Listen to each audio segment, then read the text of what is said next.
बिस्मिल्लाहिर्रहमानिर्रहीम। अस्सलाम वालेकुम everyone, welcome to my channel math BVN. And dear student, how are you? I hope आप fine होंगे। इस वीडियो में एक बहुत ही इंपॉर्टेंट बात करने के लिए आया हूँ।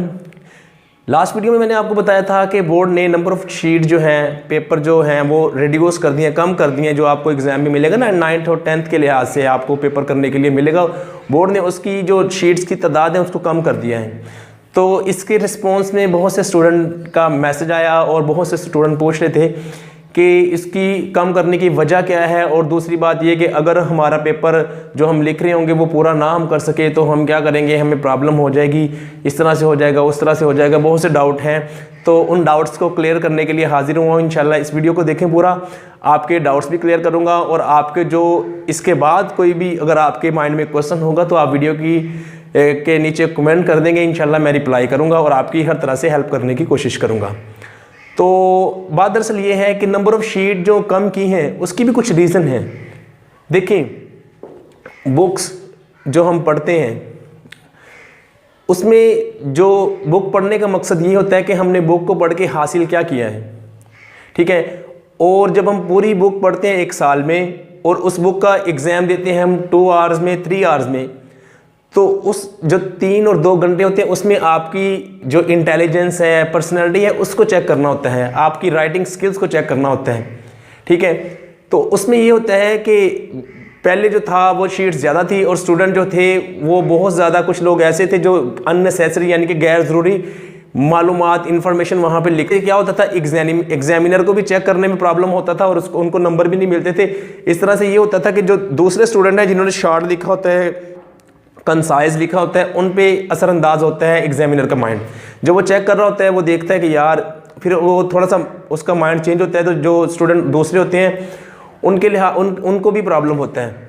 तो बोर्ड ऑफ जो नंबर ऑफ शीट कम किए, इसका मकसद ये है कि आप टू द पॉइंट लिखें, कंसाइज राइटिंग करें। कंसाइज का मतलब ये होता है कि आपसे जो पूछा गया है एग्जाम में आप वही लिखें।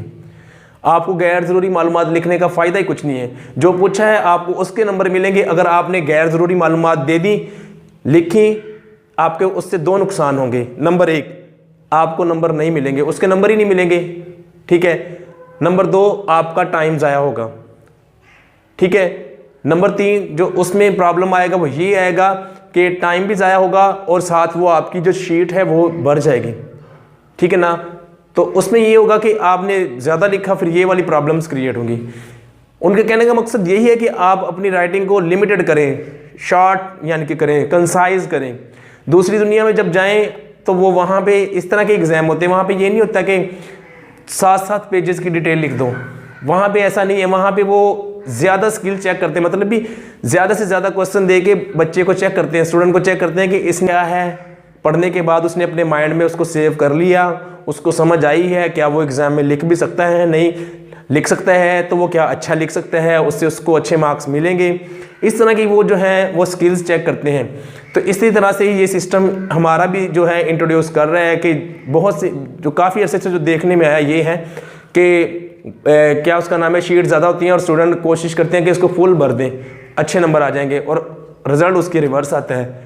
इस तरह से कभी भी नहीं है। हमने जो एग्ज़ाम दिया था 9th और 10th का, हमने जो दिया था उसमें ये होता था कि 9th का जो एग्ज़ाम है स्कूल में होता था और 10th का जो था वो बोर्ड का होता था, और 9th और 10th का जो सिलेबस होता था ना, दोनों को मिला के फिर टेस्ट एग्ज़ाम होता था। उसमें ये होता था कि लिखते लिखते थक जाते थे, ठीक है, और वहाँ पे पूरे नंबर आते ही नहीं थे। कभी कोई ना कोई वहाँ पे स्टेप रह जाता था, कोई मिस्टेक हो जाती थी या कोई भी ऐसा। तो दोनों सालों की बुकों को ना जो क्या बुक्स को क्या किया जाता था, ज्वाइंट करके एंड पे एग्ज़ाम लिया जाता था। अब जो है वो सिस्टम चेंज हो गया है। अब 9th का सेपरेट होता है, 10th का सेपरेट होता है।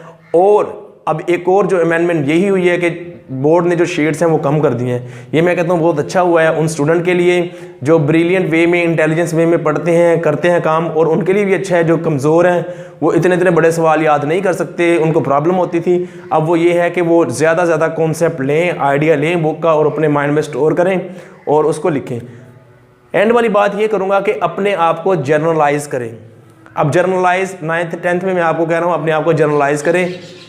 इससे ये होगा कि आपको बड़ा फ़ायदा होगा। जर्नलाइज का मतलब ये होता है कि आपने ज़्यादा से ज़्यादा बुक को पढ़ना है। पढ़ने के बाद मतलब ये नहीं कि एक छोटे से स्टेप को रट्टा लगाना है, उसको नहीं, पढ़ें, उसको दिमाग में सेव करने की ट्राई करें, उसको स्टोर करें, उसको फिर अपने अल्फाज में बयान करने। इससे ये होगा कि आपकी जो है ना पर्सनैलिटी में बहुत बड़ा चेंज आएगा।